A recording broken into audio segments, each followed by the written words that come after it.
Welcome to the last episode of ESML 2025 Recaps from Reality TV Warriors. My name is Michael Harmstone, and gracing us with his presence this week is the Canadian who I think has proven this season that he knows nothing, Logan Saunders. Good afternoon. And the Bingo Bear birthday boy himself, the guy who has a bit of a reputation for taking all his anger out on the head, David Bindley. Good morning. Good morning, and let me be the first to say, given that it's still a day and a bit early, happy birthday. Thank you, slut. Happy birthday. No, moment's past now, Saunders. You gotta get in there first. And also, happy Groundhog Day to Daniel Peak. Hopefully, he's not stealing too much of Bindles' thunder for his birthday. Yeah, happy Groundhog Day, Dan. I did wish him a happy Groundhog Day yesterday because we were having a little chat about Vidum. Now remember, if the stripper dies in the cake, that's 6 more weeks of cake. Very true. And I also got a like from Papa Bear Jill DaCosta on the comment I posted on his baby picture where I said, "Congrats, Papa Bear, on your baby bear." Yeah, I think we should probably start with this. Papa Bear surprised us all on Sunday, well, his wife did, by announcing that they'd just had a daughter. I mean, to be fair, he didn't surprise his wife with the daughter.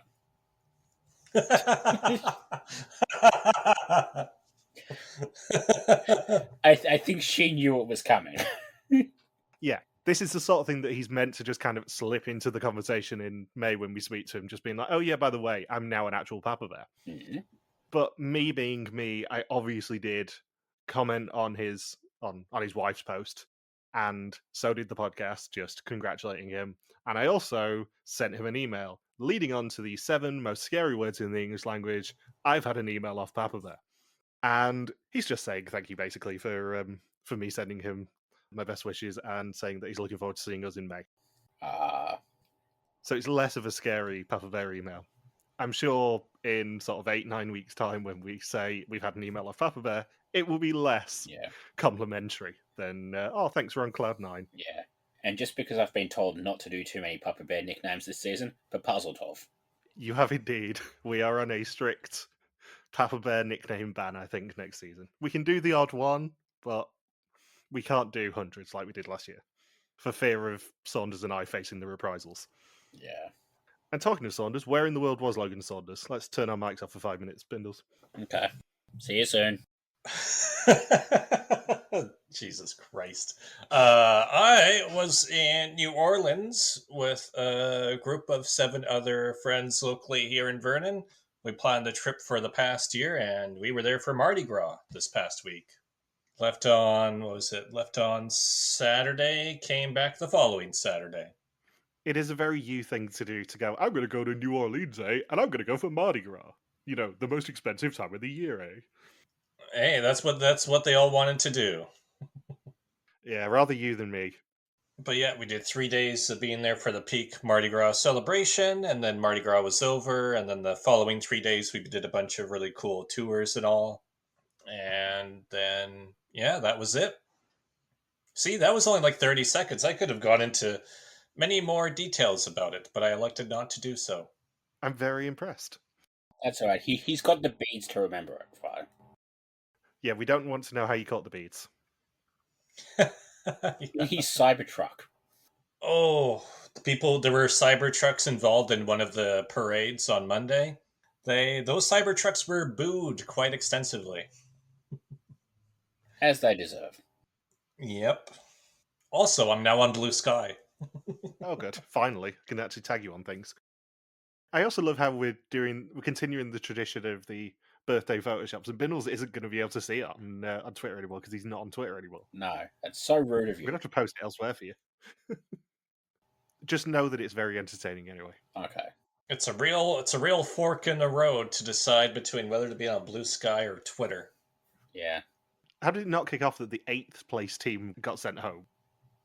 I think Lewis posted about, like, how do people feel about the 8th place team going home? And then I responded, I don't know, but it's pretty funny. The thing is, I don't know how they didn't expect that sort of result when the detour was that lopsided. Like, one of them is a very generic sort of dance routine, like the thing they do, 5-6 times a season that you've got to prepare for. The other one is singing opera in Cantonese. Like, pretty much anything else compared to singing Cantonese opera, will be the faster option. Yeah. The only reason you would choose to do the Cantonese opera by choice is if you knew the other task was like a weird gross food challenge like Amazing Race really loves to do in China for some reason. But like they knew it was a dance. It's hilarious that the 8th place team went, but also, you know how calm and measured Amazing Race fans are generally, especially in the lead up to the next season, which is apparently all Big Brother teams. That's going to be calm and measured. Non-famous Big Brother teams. Yeah, I'm very surprised that Amazing Race fans haven't kicked off more about the fact that a team who basically came in mid-pack still had to go home as a result of a twist. Next season is going to be hilarious, though, when it's all like, hey, you know those random people who have played Big Brother? Like, not even the A tier or B tier Big Brother alumni? Yeah, we're going to pick 13 or 14 of them to each race with a loved one. Have you anything to talk about this week, Bindles, or shall I go? Well, my shithead boss quit, so that was nice. Oh, fun. Yeah, I know. I like it when that happens. Well, we say quit, but when they sent out the email basically saying, oh, he's resigned, his last day is tomorrow, it was very, very, like, you know how you can tell, like, sometimes there's, like, specifically wording something to not say something? He has been quit. Yeah. It was like, what's his name, is leaving. It is mixed emotions, all of that sort of stuff. Like, it was very, very clear to not say that he actually resigned. And yeah, from what I've heard through office gossip, I am not surprised. Although everybody else seems to have been, which is odd. I mean, the major thing in my life in the past week is I nearly broke my toe on Saturday. Oh. That was fun. This is going to be a very, very middle-class statement, I'll warn you now. I was making melt-in-the-middle chocolate puddings and wrapping them in cling film to put the mixture in the freezer so that I could just get them out. And the cling film dropped on my toe. And roll it over Rupert's toe. I was a little bit worried that I Rupert's toed it. It's still very, very purple 2 days later. I can bend it. I've not broken anything. Oh god, does that mean Logan and I are going to have to carry this episode because you won't be able to give any confessionals? I mean, you do anyway, generally. I minimize myself in the edit, believe it or not. Oh, bullshit. Actually, reminds me of New Orleans that so on the very first day of the trip, one of my friends rolled her ankle and it was swollen right away. So she skipped out on almost everything we did for the next 6 days of the trip. I did that when I was in Toronto. I slipped off a curb. Did the curb say sorry? It did, yes. It was very apologetic. Okay. Also, I was watching, and we don't really talk about this show on this podcast too much, I was watching Married at First Sight a few days ago, and I want to play you a clip from it because it really reminded me of you guys. Okay. You can apologise. I'm here to the end. She ain't. She's gone. You backed a losing horse. She gone! I think we might be being pandered to by Married at First Sight, because there was indeed, at the dinner party on Wednesday, a "she's gone," but in an Australian accent. She gone. And it reminded me of you guys. We're still here, though. Yeah. She gone. Some slight housekeeping from last week as well. Holger was right. The maximum for this season was €49,000 plus whatever you give him for the ice. So I think we gave him 1,000, which makes it around 50k. I don't think you listened to last week's podcast, Saunders, because you probably would have commented on this, but we did try and guess what your suspicions would end up being. And I got it completely correct. Oh, I'm predictable. Awesome. You are. I predicted that you would say that Michael was the mole and Stijn was the winner. And spoilers, that was not the case. I got all three. I got all three wrong. You did indeed. He wrong. I also need to ask you a perfectly innocent question that definitely won't annoy one person if you say a particular answer on this. We talk a lot on First Suspicions about whether everyone gets the win or whether we should take it to the tiebreaker of who put the winner in the closest to second place as possible. Do you think we should introduce the tiebreaker this year? It's a non-leading question. Yes.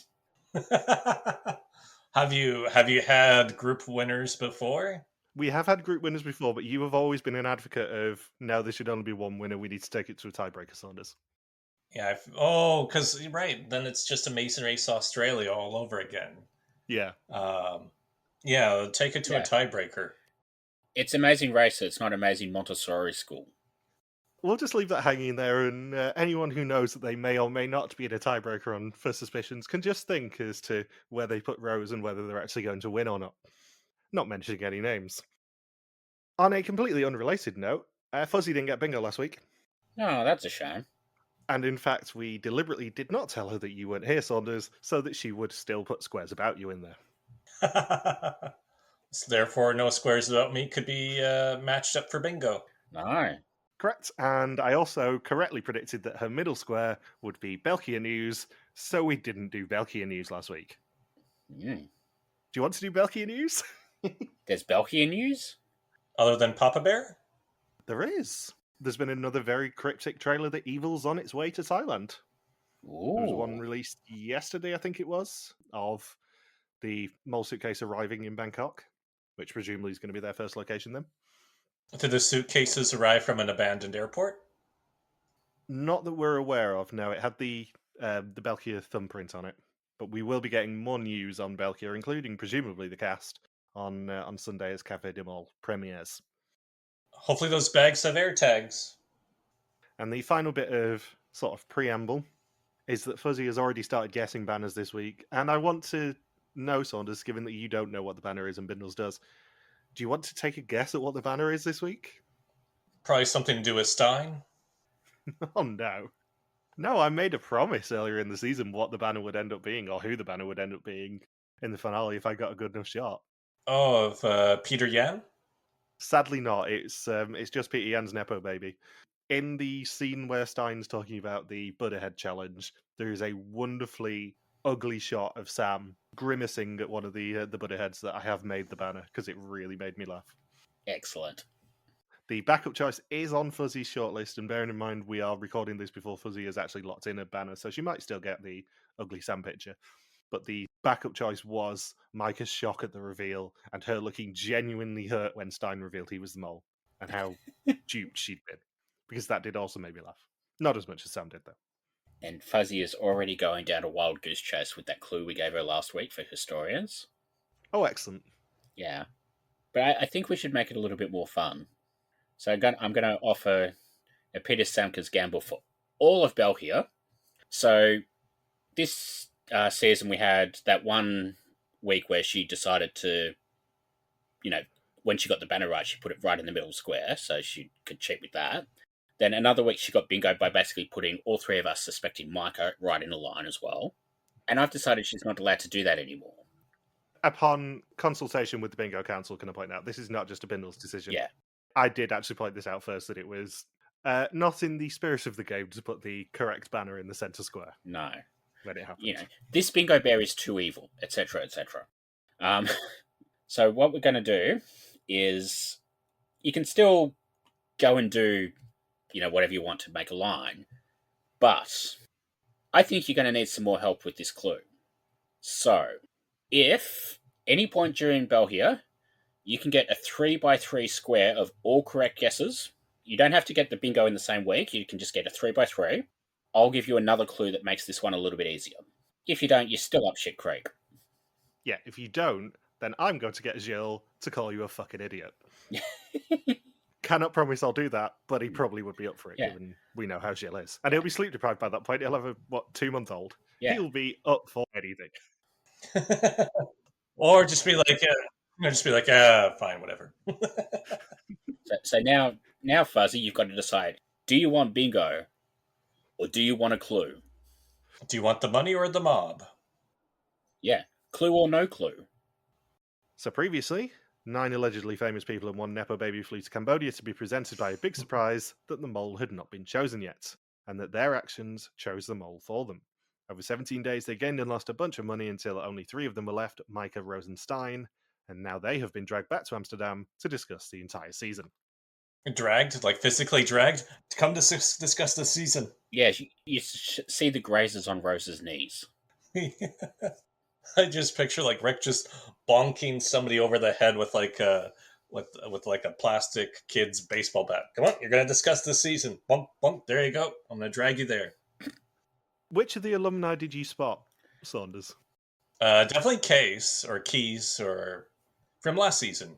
I think I spotted Dominican Republic's who was the mole that season? Claus?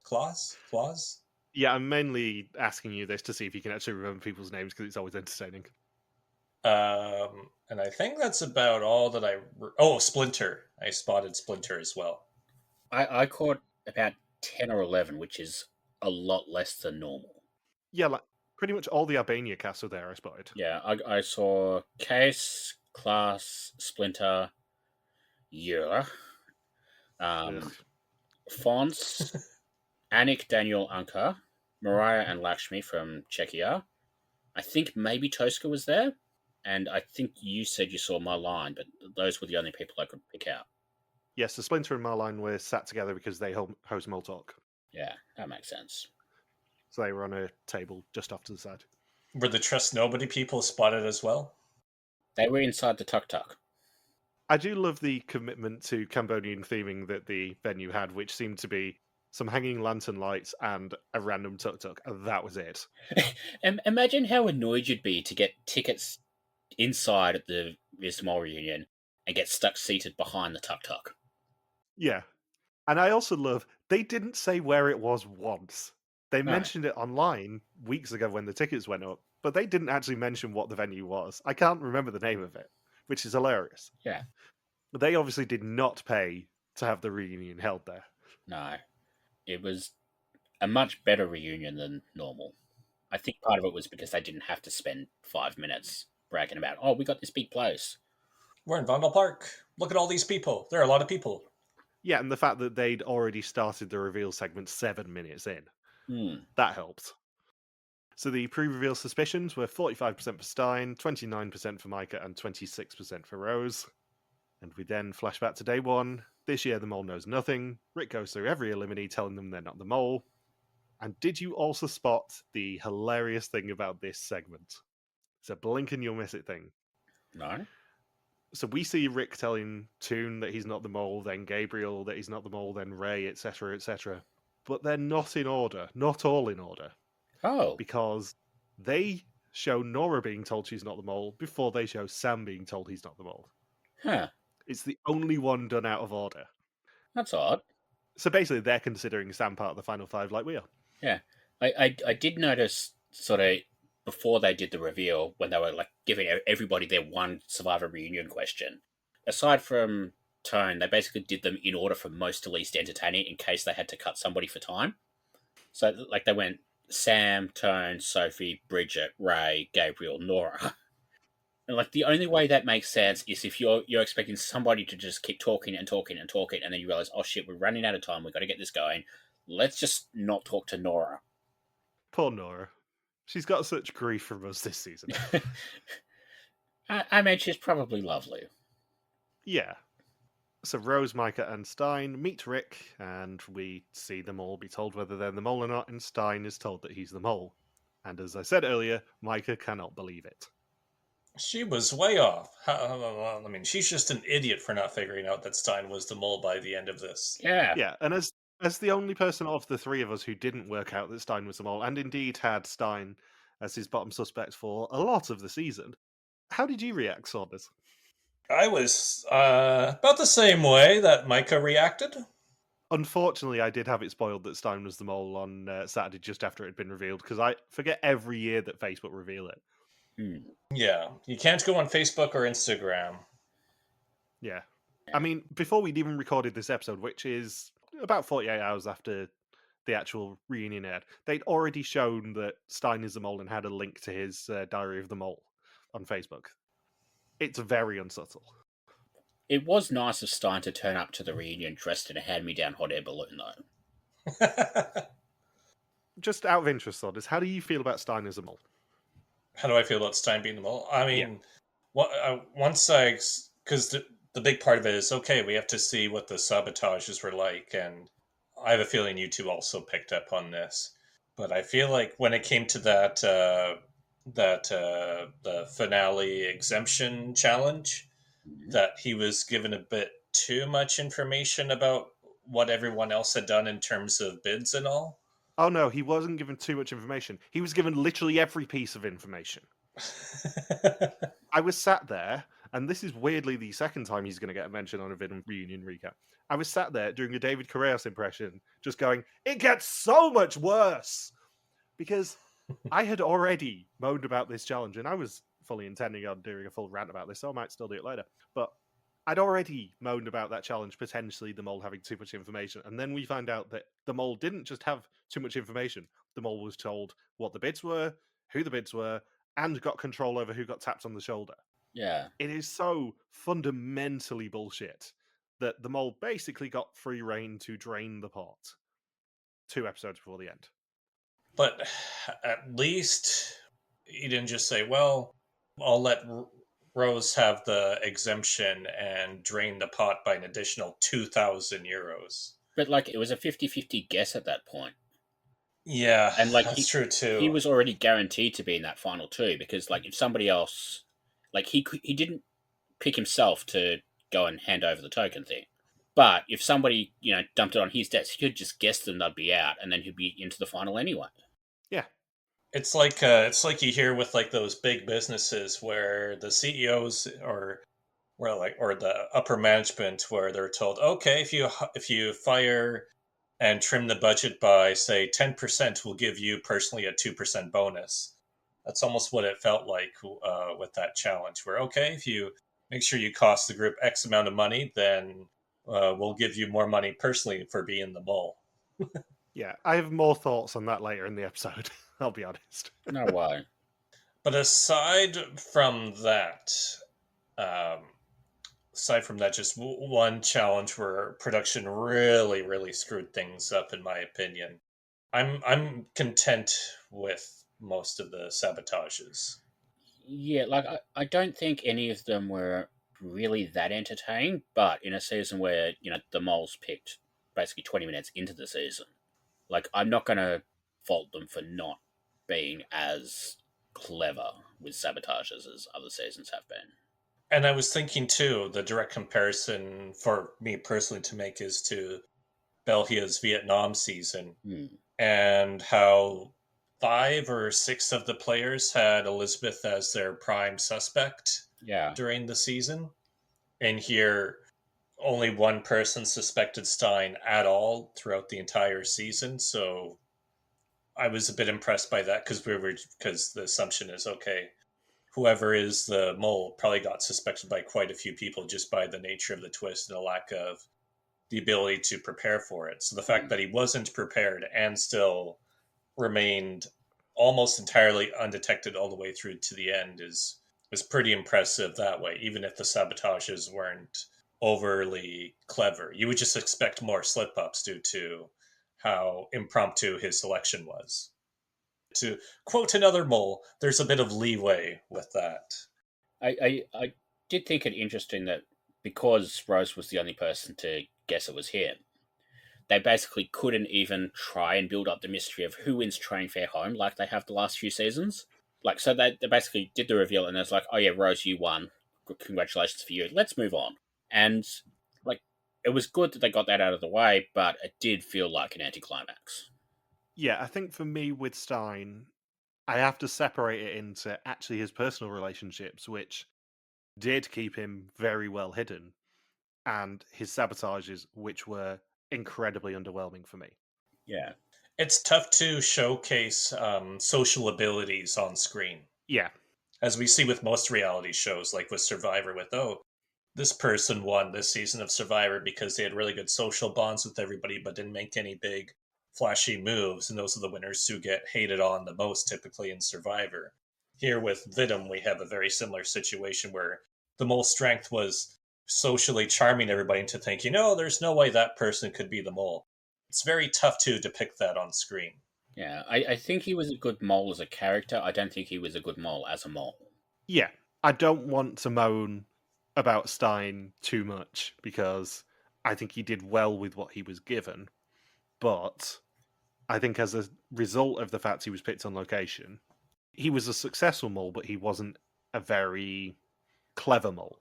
Yeah. A lot of his sabotages were incredibly route one. A lot of his sabotages ended up being I'm just going to let someone else sabotage for me, which is fine.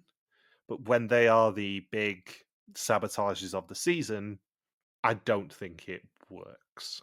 And especially that finale exemption challenge, that does actually drop the season a few points for me in that challenge alone. Because yes, it was beautiful. Yes, there was so much surrounding it, but it was a fundamentally broken challenge that was rigged by production so they could have a pot dress. And there is no getting away from that for me. I will say that challenge was less damaging towards the season than a lot of the twists they've been doing the last few years, but still. For me, the biggest problem with it is it's so late in the season. Yeah. Like, yeah, I get that it is a finale exemption challenge, so they can't really do it before 5. But that sort of a challenge has such an impact on the pot that by the time that it's over and the pot's been drained, they can't recover. And it's you get the lowest pot in history kind of by default. Yeah. Kind of by virtue of the fact that the money has gone out of the pot so late. Yeah. It would have been a really good challenge if it was like Final 9 and it was just for a standard exemption. Yeah. Like, if you do it in episode 2 or 3 with 9 players there floating around and you keep going until you've got 2 people anyway and then you decode in a box, perfectly fine. It's because it was Final 5 for the finale exemption and, none of these people care about winning money anymore at this point. Yeah, and also the mole just had far too much information and far too much control. Yeah. So Rose, as we said, was the only person who put Stijn on her test as mole all season long, and by virtue of that, she wins. And ironically, she wins the pot that she probably kept more money out of than he did. She went all in, she rewatched previous seasons and saw that the best things to do were to mislead people and to spread. By misleading, everyone tunneled on her, and that is how she survived. And as a group, they put together a profile of the mole. In the applications, they picked 3 characteristics each as to what their ideal mole would be, and the 3 most chosen were creative, social, and ruthless, which were the 3 that Rick mentioned last week. In the temple, they then distributed 12 characteristics, but only the 3 that they chose counted, and those were the only 3 that we saw being distributed in episode 1. First hidden hint that I have a little bit of a problem with is this one, because they weren't the only characteristics that we saw, they were the only characteristics that we saw distributed. So you can't really expect the audience to be face palming going, oh, how did I not see that? When we literally saw loads of the other characteristics, they'd just already been placed. You can't claim that as a clue, I'm sorry. That's my feelings on it. Yeah, no, I agree. And Micah and Stijn both got 6 of the characteristics each, so they were the ones who had the chance to be the mole. And then the tiebreaker ended up being who was not picked on the test in the 1-question test, and that was Stijn, because 2 people, Rose and Ray, picked Micah. I think it's interesting that we basically picked every step of that selection process, but we just didn't put it together in the right order. Yeah, I think the only thing that we missed was the top 3 characteristic thing. Yeah. Everything else we got pretty much spot on. And I know I hate moles being picked on location. I don't hate this method of the mole being picked on location because it's kind of fun. But the problem is that it then led to him being a little less prepared and needing to be briefed every single morning and all that sort of stuff. Yeah. I like the point he made about how production was freaking out over Toon figuring out the whole mole selection process, but then being relieved that Toon went home before he could reveal his theory to everybody else left in the season. Yeah, that would have only impacted if everyone had shared what they picked, and obviously there's a mole that's been picked, they're not going to share anything. But it's funny that other than the botched abandoned airport twist, that this was the big thing that they wanted to run for the entire season, that Toon almost ruined it on the very first day. Yeah. I do wonder whether they're going to end up doing a episode 1 non-elimination again next year. I'd like them to, because this is perfect pacing. That's one thing I will say for this season, is the pacing was brilliant. We had 2 episodes with everyone, and then someone went home every single episode. That's perfect. But I'm not sure how many times they can do a twist that means that they can get away with an episode 1 non-elimination. Unless they just run it as a double episode, which they might do. Or have 11 people. Yeah, Yeah, I mean, that was the advantage of Albania, is they had an execution every single episode because there were 11 people. But they could just do what they did this season and basically double length the first episode. Because the cliffhanger of episode 1 was the start of the party, it wasn't the mole being selected. So that's kind of the loophole they can use, I think. And interestingly, the graphics on the screen allegedly tell us how much he cost them from the pot each time in each challenge. No. It was basically how much at the maximum they didn't get in a challenge. Yeah. I'm not sure how much credit you can give Stijn for some of these sabotages. Not when you have Rose and Mike and Sophie as the rest of the final four. Yeah. For example, the very first challenge that he was with Sam, where they were in the 5 tuk-tuks, and he was strong-willed and backpacker, I think, with Sam, he could only impact 20% of the pot. And even then, it was Sam who first brought up, let's just try and get suspicion on ourselves by not actually earning any money here. Like, he didn't do anything. He didn't need to do anything, but I'm not sure you can give him that much credit for doing nothing. I like how it makes me think back to, I think it's on Wikipedia where they explain the contestants in the season go out of their way to look suspicious and sabotage as much as possible, that the mole rarely has to tilt the table alone. This is one of those seasons where that was definitely the case, where Stijn rarely had to tilt the table at all because everyone else was already doing the work for him. Yeah. And it puts the mole in a weird, in an interesting spot of, well, I could sabotage, but then the pot will be nothing by the end of the season. And what fun is that if at the end of the season everyone is playing for nothing in the pot? Like if Stijn sabotaged any more than he already did this season, for example, I don't know, give more hints to have Rose get that finale exemption and deduct 2,000 more euros from the pot, or go out of his way in other challenges to get more money out. We're looking at a final pot of 5,000 euros, which would just make a mockery of the show. Yeah, I think they must have reached the floor on what pots can be now. Yeah. Yeah, the floor was lava already. Surely they cannot drop below 8 grand. And they barely got to 8 grand. It could have easily been 7.5 by the end. At this point, we're basically, the entire season pot is about the maximum you could get from one challenge in something like the civilian seasons. Like, at what point, how much more can they drop what the winner gets at the end of the season to where... I mean, they already talked about in the show that none of those final four really even cared about the money that was up for grabs in the pot. No, I get that there are appearance fees, which obviously we don't get to take into account here, and that people are just playing with house money at that point. But it does slightly make a mockery of the show when Rose is earning 800 euros per episode.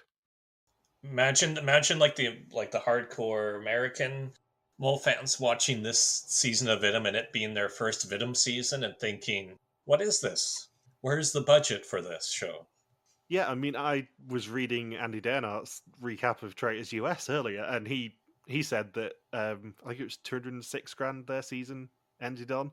He said that was a paltry amount. And I'm like, dude, mole here, 8 grand. Even in dollars, I don't think you'd reach 10 grand on that. No, because it's pretty... Euros and Euro USD is pretty much equivalent right now, isn't it? I'm not sure. I've not looked for a while, but yeah. I know what I'm going to do for 2 seconds right now out of my own curiosity. I think the highest Mole Australia ever got was 180 or something. So, like, even 206 is still better than that. Yeah. What was the final pot? 8,055? Yeah, that's only 8,729 USD. So I can only imagine how Den Hart would react to that. Yeah, I know it's a different show and it's different cultural sensibilities and all that, but even I go to bat for European shows not being as cheap as American shows are, and Americans just spaffing money at these things. Even I'm going, that's a little bit low. Yeah. Like, I guess because of Survivor, they tend to sort of be beholden to that $1 million prize. Yeah. And at some point, you know, it stops being, oh, it's $1 million, and it starts being like the Dr. Evil joke from Austin Powers, where it's like, you know, $1 million. But on the other hand, this is way too low. Like, you could maybe get 15, 20 grand and sort of justify that because, it is a small show in a European country. You don't really need 100,000, 200,000 euros. But also, this is the biggest show in the Netherlands. You can afford to spend an extra 2-3 grand. Yeah, so out of all of the seasons that we have covered on this podcast, both België and Vidum, the highest pot that we have seen potentially was Greece with 118,635, and that's only because of the doubler twist. The rest of them are, well, België hovers somewhere between about 90 and 110 every year anyway. Vidum, with the exception of the ripping up the money challenge last year, it hasn't topped 100 grand since Colombia. Yeah. As a maximum. Colombia was 115,650. And this season was 50, wasn't it? 50 dead, we got it as, yeah. And the most in the past 2 or 3 years that we've covered on this podcast is 64,540 as a maximum, which was Albania. And what's the average that they earn? About anywhere between 20 to 35% of the money in a given season? Yeah, so it's 16 dead this year. Yeah, sort of hovering somewhere about 15-20%, looking at the stats. And this is what creates that incentive for the contestants to sabotage even more. If they're like, well, I'm not going to get anything more than 10 grand out of this anyway. Why work so hard to not look suspicious during the season? I may as well accumulate as much suspicion onto myself if I'm not the mole, because I'm only going to win up to 10 grand anyway. Well, Sophie said it during the exemption for the finale challenge. I'm going to bid as much as I want because it's not my money till I win. Like, I know you're playing with house money, but there comes a point where it just appears a little bit cheap, and it's people basically playing a parlor game for pittance, but it doesn't show much respect to the show, I guess. Like, would you say it interferes with the integrity of the show by making the pot this small? Yeah, because if you think, I know we love talking about the price of a Passfrog and price of a rice telling on this podcast. If you make the price of a Passfrog like 200 euros, that's fine. That's perfect as long as it's a flat fee. But 200 euros in a celebrity season means less to them officially than 200 euros in a civilian season. Yeah. People don't think twice on a celebrity season at spending 200 euros for a Passfrog. Especially when their appearance fees, I assume, are higher than what the grand prize is for a season. I would assume so. I'd assume it's not a paltry amount. Yeah. I would assume Bridget did not do this show cheaply. No. On a civilian version of this show, if you say you have to spend 200 euros to get an advantage, I think people at least think twice. Maybe they still do it, but they still have in the back of their mind, shit, that's a day's wage or whatever. Like, imagine on the American version of Survivor, if they're for an all-star season, if the appearance fee was bigger than the grand prize at the end, people would be playing it very differently. Yeah, and I know that we criticize American shows a lot for spaffing money at them and going, we're going to have $1 million prizes and you're going to play for 20 grand in this challenge. But the counterpoint to all this argument that we're doing is that, yes, 200 euros for a Passfrog or whatever isn't much to people on a celebrity version of this show. But saying you can waste 20 grand on a yoker for this challenge, they're such massive numbers that are so unobtainable that people are just going to consider them hypothetical numbers. They don't mean anything to those people.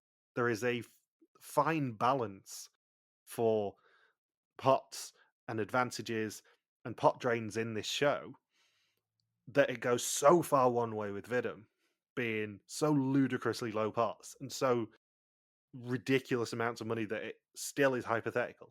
And there's such a ridiculous balance on the other end of the American version going, we're going to just chuck so much money at them that it's hypothetical. It needs to be brought back to reality a little bit, ironically. I'm looking at it now and just how often they set record lows for a pod on Vidum has become a very frequent theme over the past. Pretty much since Czechia, that's become a lot more frequent of, we've hit a new record low. I think it's every season since Renaissance has been the lowest ever. South Africa had 11,650 as the grand prize. Yeah, one of them bucked the trend. You're right. South Africa did. But yeah, we had Renaissance starting at 11,510, and then Czechia was 9,675, the first pot below 10 grand. Albania, because of the stupid twist that we'll get to in this episode, was 8,065. Then it went back up again in South Africa to 11,650, as you said. Back down again to 8,585, and now 8,055. That's bonkers. Like, as much as I don't want to go, this show's too cheap. This show is now too cheap. And to be clear, this is us being nice. If it hits 6,900, we will not be nice. No, this is a shot across the bow that there is so much good in this season and so much improvement from the previous regime in this season and in Oman as well, which I loved, which Saunders hasn't seen, so I can't really get into too much. But this is a problem in Vidum now. This has been a problem for years, that they are using pot drains as an excuse to be cheap, and it's horse shit. And it irritates me because pot drains themselves aren't necessarily a bad thing, especially if they come as a consequence for people. But the pot drain in this season is a bad one because it's unavoidable. And they were gloating in this reunion about how the mole had complete control and nobody realised. But that's not a good thing, because it then just becomes a vessel for them being cheap. If you had randomly drawn who got the tap on the shoulder off Rick and shown us the random draw, even in the episode, it might have taken out of the beautiful theming and all that, but show us the random draw, or even just show us the random draw in the reunion if you need to. But the fact that Stijn sneakily got a tap on the shoulder off Rick every round and went, who do you want it to be? That is bullshit. That is not something that should be happening on this show, because the mole fundamentally should be acting as a player in every scenario. A player with maybe a little more information, but a player first and foremost. And I can kind of overlook stuff like him being given every word in the karaoke challenge, because that's the sort of thing that they do, or him being given all the codes in the Haunted Hotel challenge. What I cannot overlook is him being given complete control of a challenge where he can just drain the pot. There is no way to stop it. If there was a way to stop it, that would be fine. I would have less of a problem with this challenge. But there is no way to stop it, and it is just a way for production to be cheap. That's your rant. It would have been funnier if Rose had gotten that final exemption, then we would be sitting here talking about a €6,000 pot right now. They would have had to increase the amounts or find a way to give them a guaranteed amount of money. Yeah, for each time you stepped on the floor in the supermarket, we're only going to deduct €10 from the pot. For every circle you get, you win €500. Yeah. I know we've kind of danced around this in previous episodes, and I might have actively said this, but I know for a fact that in UK shows, there is an ideal amount of money that they sort of want people to get around in each game show. So for British daytime TV shows, it's about $5,000 an episode on average, so you can have a big win on the chase of $25,000 once a week or whatever. There will be a threshold amount that they want them to get to on a show like Vidum. Maybe it's $8,000. But if they had taken $7,000 out of the pot, production would have had to scramble and go, yeah, we need to find a way to give them money because we are not achieving what we're aiming for here. No. And it will appear too cheap. And let me be clear, $8,000 is still too cheap. But they would have still had to find a way to get them to $8,000, I think. Yeah. At some point, it gets so cheap that like you're starting to make it harder to justify people going on the show in the first place. And I think we are past that point now. Like, the only reason we're still getting people of the level of Bridget and Sam and that is because it's the biggest show in the country. Like, if this was a show sort of on the level of Traitors where, you know, people watch it, but it's not really like a cultural phenomenon, I don't think we'd get anywhere near the caliber of celebrity that we do on this show. No. It's becoming a problem. And I think, like we discussed at the start of the season, whether they need to maybe rest Laser Game for a bit, I think they need to rest pot drains. Yes. Because pot drains end up basically being a cheat code for the mole of going, well, I don't actually need to do much sabotage for the rest of the season because I know the pot drain's coming. If there is not the threat of a pot drain, the mole has to actively sabotage a lot more. Yeah. And that then leads to fun stuff in the reunion. Because, let's be clear, there's not a lot to discuss about what Stijn did in this reunion, really. What he did personally, at least. He did a couple of pretty good things. Most of them we caught, though. But most of his quote-unquote sabotages that we saw in the show ended up being other people's actions that he co-opted. Yeah. Like, the best sabotage we get this season, by a long distance, is putting his fingerprints on that dragon that Bridget picked up. Yeah. Which, can I point out, did actually guess. Yeah, like, we called that at the time. Like, I think probably the most surprising part of that was him having to wash the paint off his hands before the karaoke challenge. Yeah, that was very entertaining, to be fair.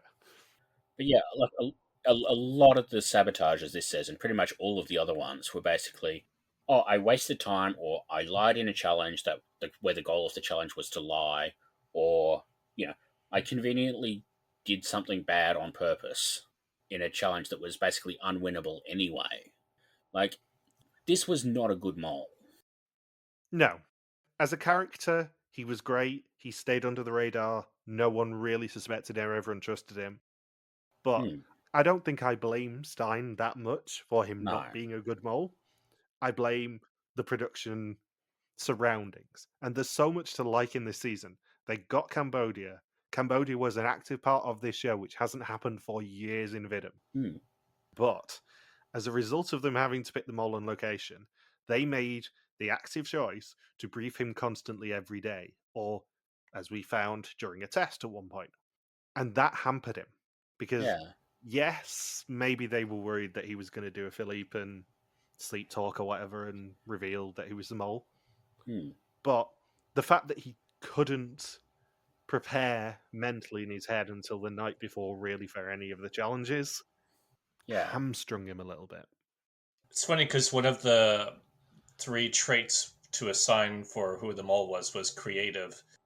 And ironically enough, because there was so much hand-holding by production that Stijn wasn't allowed to be as creative as he potentially could have been if they didn't guide him as much as they did. I don't think most of these sabotages are Stijn sabotages. I think most of these sabotages are production sabotages that they've let Stijn have. Yeah. And the other thing to quickly tack on to the pot being a record low again is that that's sort of the buzz they always want to do. Like, oh, this mole was so successful because we have a brand new record low pot. Well, if you do that again, you're hitting the 6s or 7s for how much the final pot is allowed to have. So if they want to keep this up with this new record being set for, oh, this is the most successful mole we've ever had in 26 or 27 or 28 years of Vidum, that's the troubling territory that they would have to enter. So they really need to put a rest to measuring who the most successful mole is by however much ends up in the final pot. Yeah, I don't think that should be the measure of a mole. I think the measure of a mole should be how suspected they are. Yeah. He's a good mole in the fact that nobody suspected him apart from Rose. And yes, he did accidentally let slip to Rose, which helped. He's a good mole in that respect. But actually, in terms of his sabotages and keeping money out of the pot, himself personally, he didn't do that well. No. I reckon if we totted it up, he probably only, from what we saw, personally cost the group from the maximum about $5,000. And then you add on the $5,000 pot drain, which he was rigged to basically win. I don't think he really cost the group that much money, personally. What do you think about Rose as a winner overall? She did what she needed to win. I like her as a character. She's not the best character of the season, obviously. I probably wouldn't put her in the top 3 characters of the season. But she was an interesting presence. But she ended up being very antagonistic, maybe more than the actual antagonist of this season. Yeah. I think once you take out like the really boring people, the Rays, the Gabriel's and Nora's. I think Rose is the weakest person in this cast. But having said that, I'm not mad that she won. No, I think this cast as a whole, apart from, Ray and Gabriel, was a very strong one. And I would have been happy to see any of them continue longer. Yeah. The comparison that I will make with Rose is I think she shares a lot of traits with the last journalist to win, namely Daniel Verlan. He was basically very gung-ho on the correct mole for a lot of the season, like she was, and he actively antagonized everyone else to make them suspect him.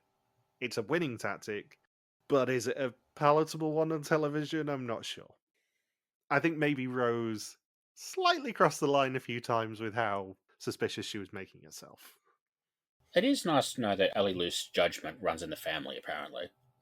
Yes. Ellie Luce's sister. What a random reference.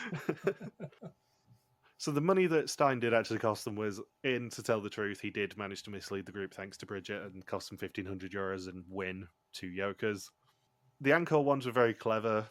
He picked difficult as much as he could, knowing that it would cost them $2,000 potentially in the end.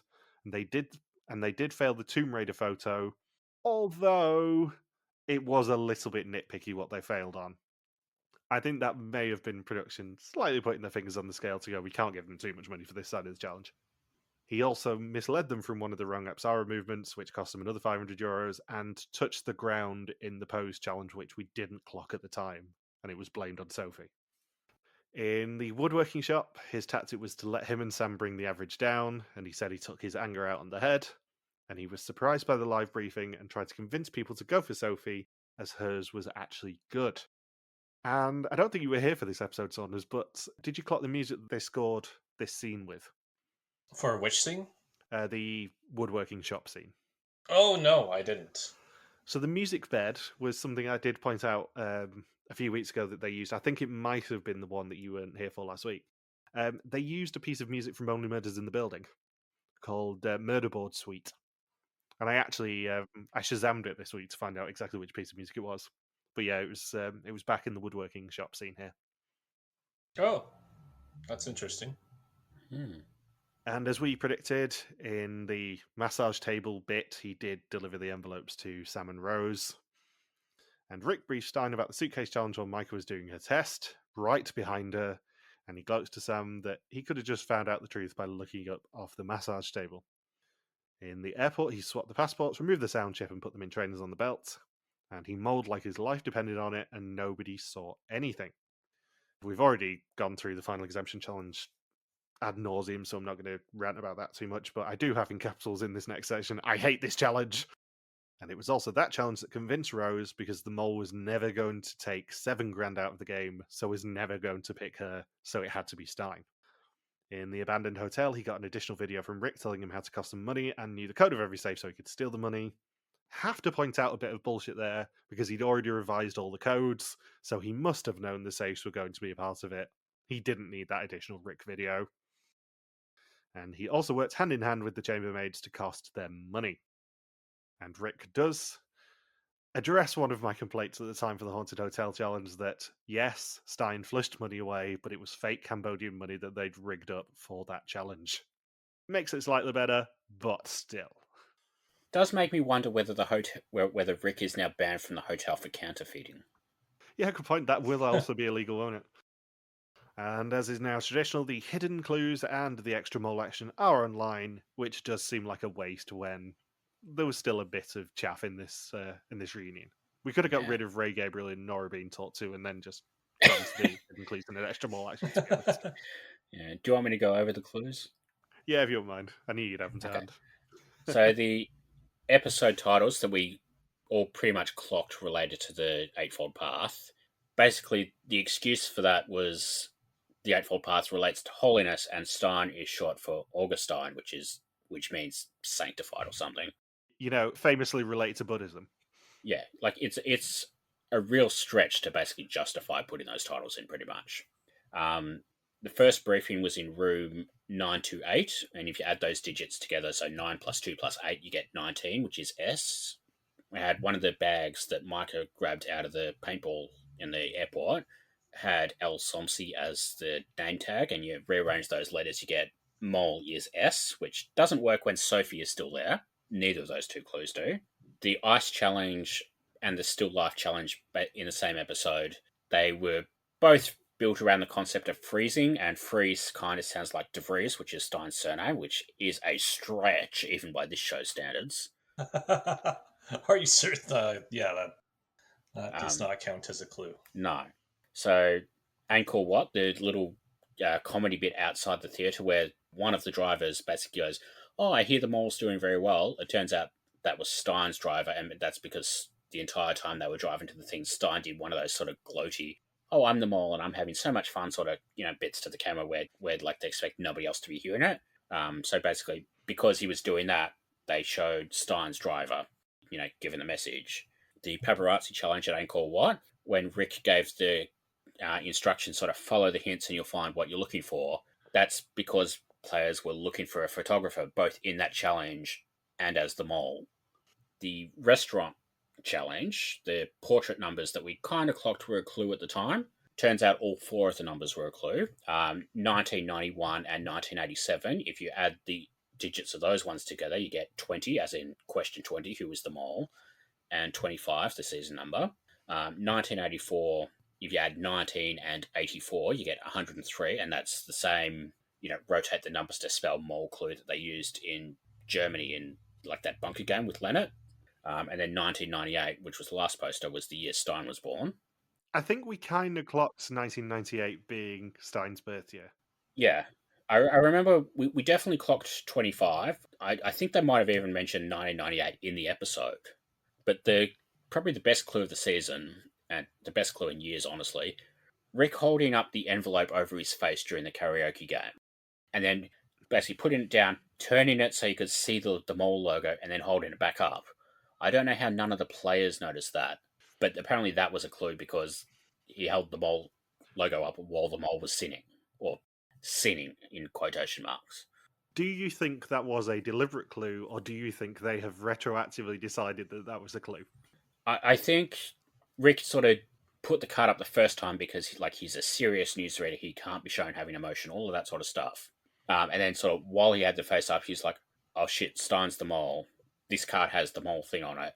I can make this a clue." And then sort of after the challenge, he's gone and told production, "Hey, guess what I did?" And then they've decided, okay, we'll make that a clue. Yeah. I don't think it was an intentional clue. No. I get that they couldn't really do many big clues this season for the same reason they couldn't do many big sabotages, because they just didn't know who the mole was going to be until they started the season. But a lot of these are stretches. Yeah, the one that I really have a problem with is anything to do with the letter S, because they were one round away from having 2 people with S as an initial. Yeah. In that final 3. Like, that would have negated every single one of those S clues. Yeah. The clues are that the mole could either be Stijn or Sophie. Or Sam. Imagine if all 3 of them were the final 3. We've narrowed it down to 3 for you guys.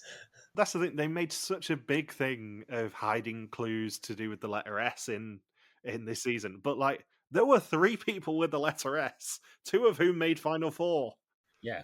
You can kind of get away with it with the final 3, but only just. What they probably should have done this season is the thing I think people have been wanting them to do for a couple of years now. And basically have a clue for that's explicitly for every single player except for the mole. So basically just plan 1 clue for Sam, 1 clue for Sophie, 1 clue for Rose, 1 clue for Stijn, and just take the mole's clue out, or just not show that clue. So, you've still got, 9 clues that basically is like, okay, this person, we've got a clue that's telling you they're the mole, but they're not the mole. And then you just do that 9 times, and then you're left, basically, process of elimination with the actual mole. Basically what we did with Historians last year. Yeah, I think that's probably what they probably should have done this season. But it's too late now. So, final thoughts on the season before I do all the admin? It's definitely better than the last few. I think this is probably the best one since China. Yeah.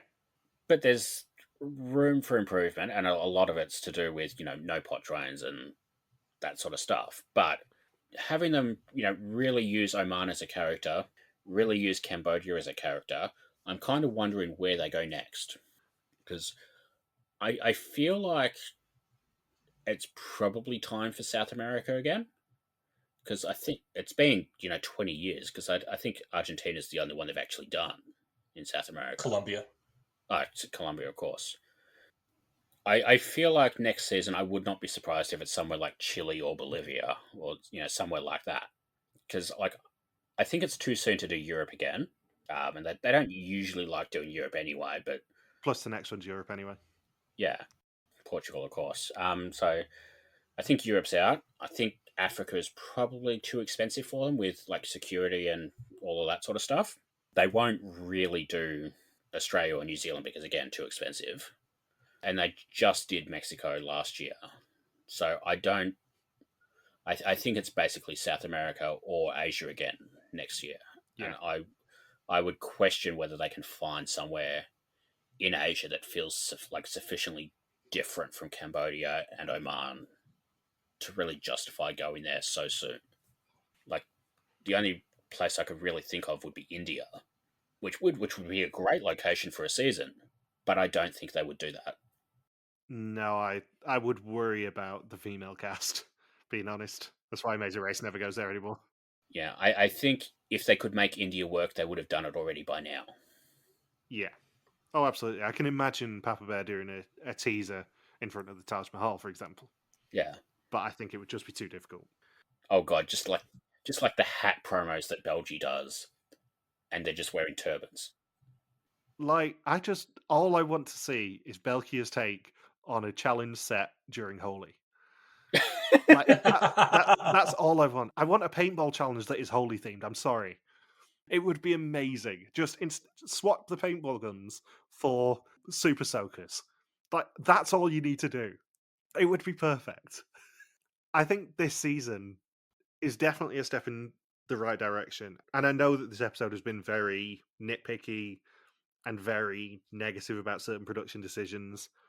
But we're nitpicky because we care and because we can see the promise in this new production team and in the trajectory that this show's going on. But the problem is a lot of the issues are falling back into old habits. Stuff like the pot drains, stuff like the slightly lazier clues. I can see the Belkia influence in there in some of these things and in the cinematography and in the making sure that Cambodia is an actual part of this season and it feels like you couldn't have done this season anywhere else, which they've massively succeeded with. It's certain bits that they fell short on again. Yeah. And I did really like the closing montage set to Sweet Little Lies, or Tell Me Lies. I did really like that they did that, because that's the sort of thing that I love about Belgium. But the problem is the things they didn't fix are the things that were most important that they needed to fix. Yeah, I think if you exclude, what was it, episode 6 and 7 that we viewed as the only two weaker episodes of the season? Yeah. Or the two outright weakest. Otherwise, for the most part, this was just a fun season.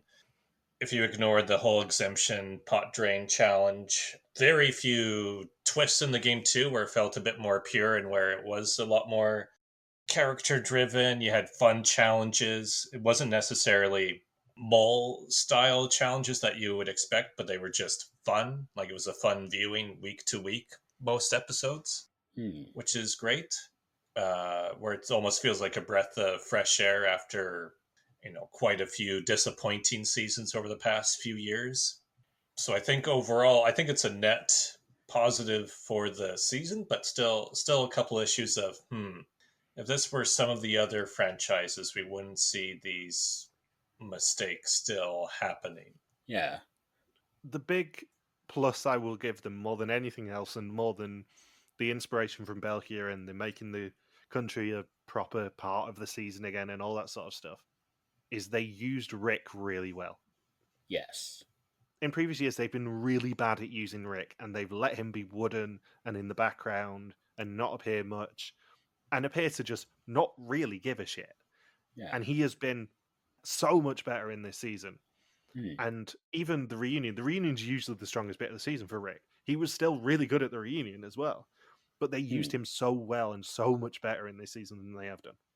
It just seems like Rick is having fun, and like he himself was having fun with this season. Yeah.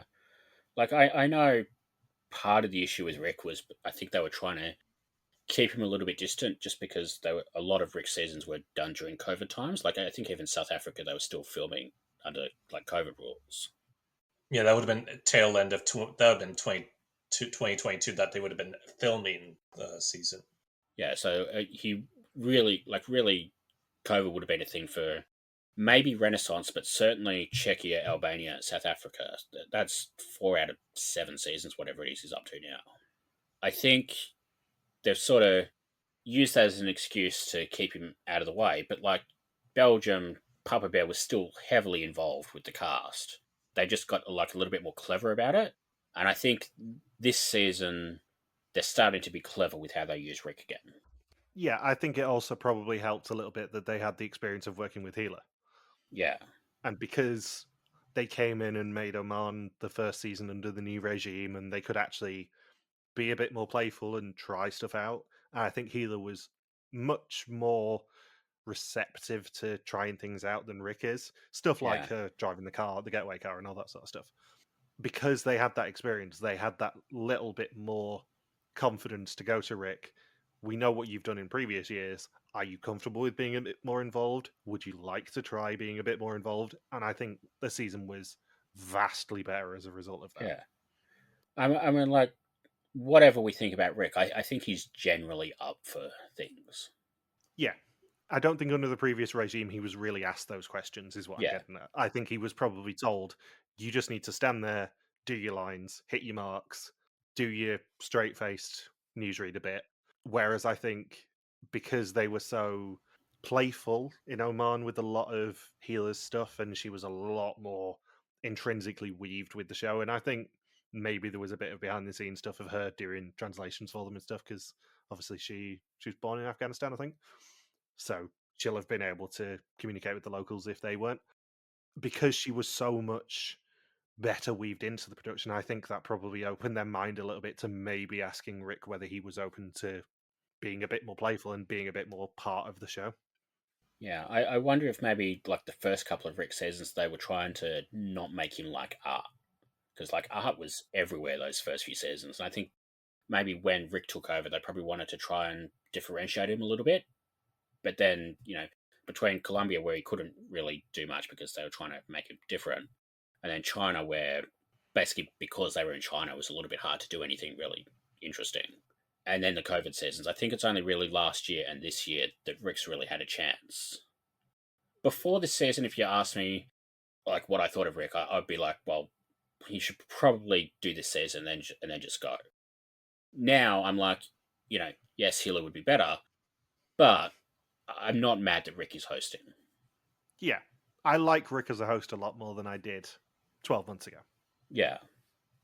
Anything else you want to say, Saunders, before I launch into admin?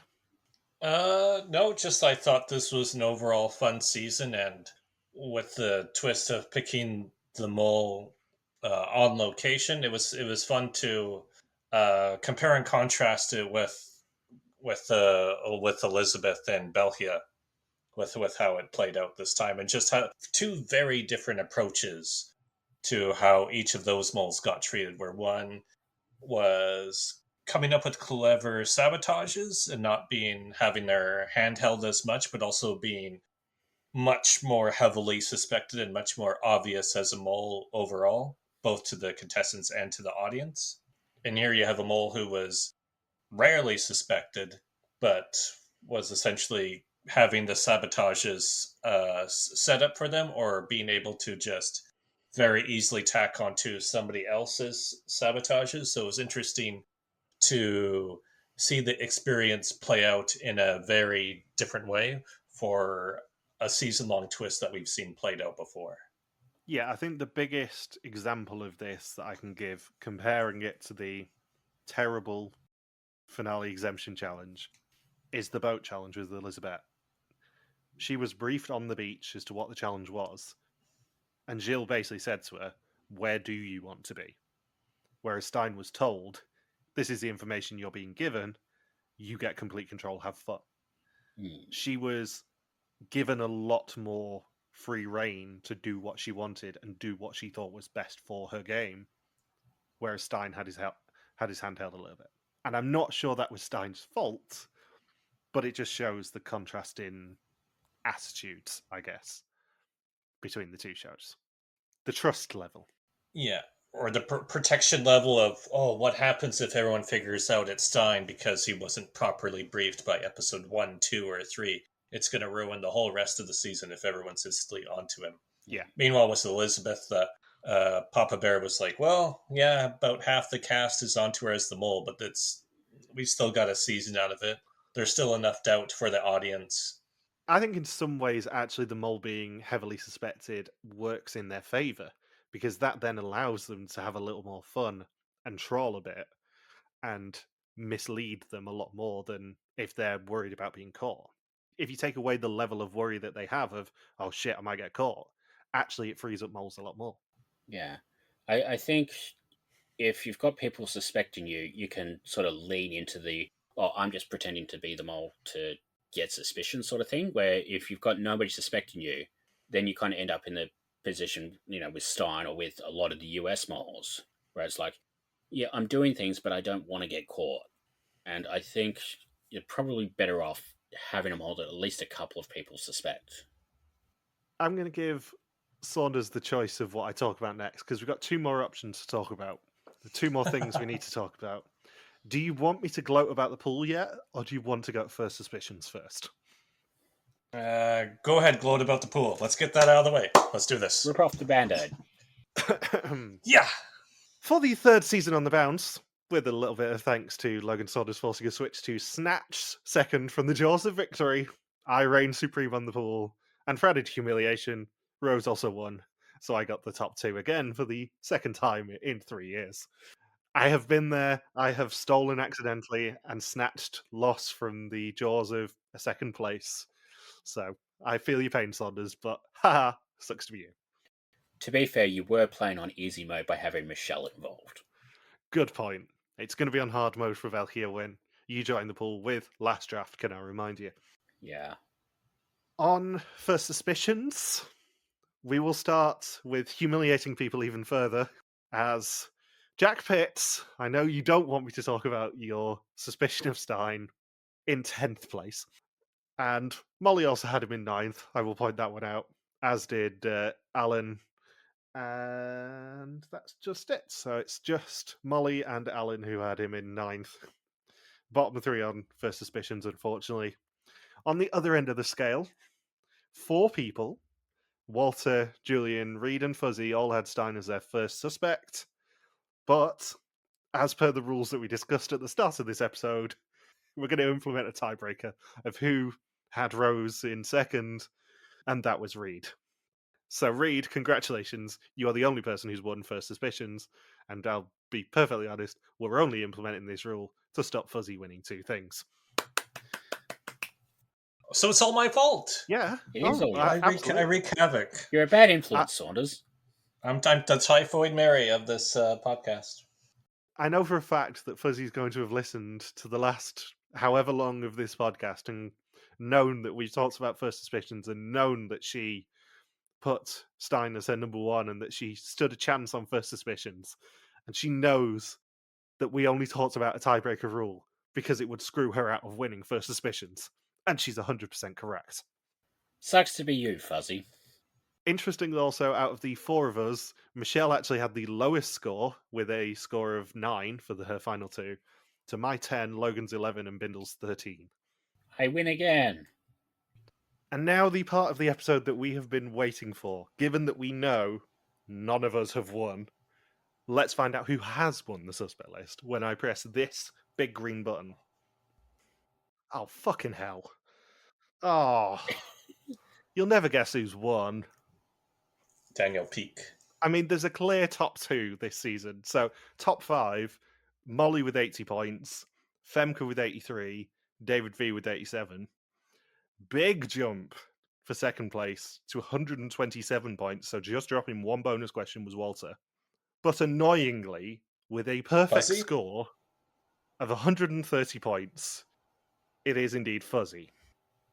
Oh, fuck off. Yeah, oh fuck off indeed. Why is it always that we do these suspect list results live And it's always someone we strongly dislike who wins. I mean, to be fair, even I don't like last year's winner. How many people participated in Suspect List? This time it's 30-odd, I think. Yeah, it's 32.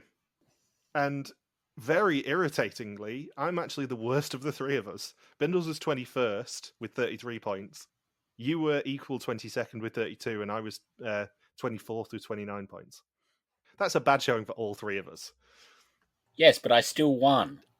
Out of the three of us, I mean, don't count your chickens before they hatch. So yeah, congratulations, Fuzzy. As much as we don't want you to win, you won. Fair and square, irritatingly. Why is it always fair and squares when it comes to talking about Fuzzy? Why does it always involve squares? She's just obsessed with squares. That's a very good question. The only one that Walter got wrong, by the way, was that Stijn was on the panel for to tell the truth and not being interrogated. Everything else he was perfect on. Anything else you want to say about this episode, this season, this mole? No, I'm good. Interesting fashion choice for the finale. Yeah. Yeah. It was amusing, Rose having to avoid Stein's train when she sat down. I'm surprised she didn't slip like somebody walking over a banana peel or something. And that's it. Cambodia is done. Nothing more on the horizon for the rest of the year. Mm. I went through the whole episode without any references to Pol Pot. I'm proud of you, Saunders. We need a whiteboard with one episode since Saunders mentioned Pol Pot. Yeah. Yeah, we'll be back in a couple of weeks for Belkia, because Belkia does indeed start on March 23rd, which means there is a strong chance that the subtitles will be my birthday present from Papa Bear Gilles de Costa this year. Time for the main course. Yep, we've had the starter, now it's time for the main course. So, thank you for listening to our Vista Mall 2025 recaps all season long. We'll be back on March 27th as Belkia takes on Thailand. Don't forget, you can contact us on pretty much every social media platform except TikTok, where we are RTV Warriors, or you can email us and contact at rtvwarriors.com. You can also support us on Patreon at patreon.com/rtvwarriors. Thank you as always to Marika for the subtitles all season long, and we will see you very soon for more episodes. Peace out and just chill till the next flavoring. I get to be a ripe fruit. She's gone.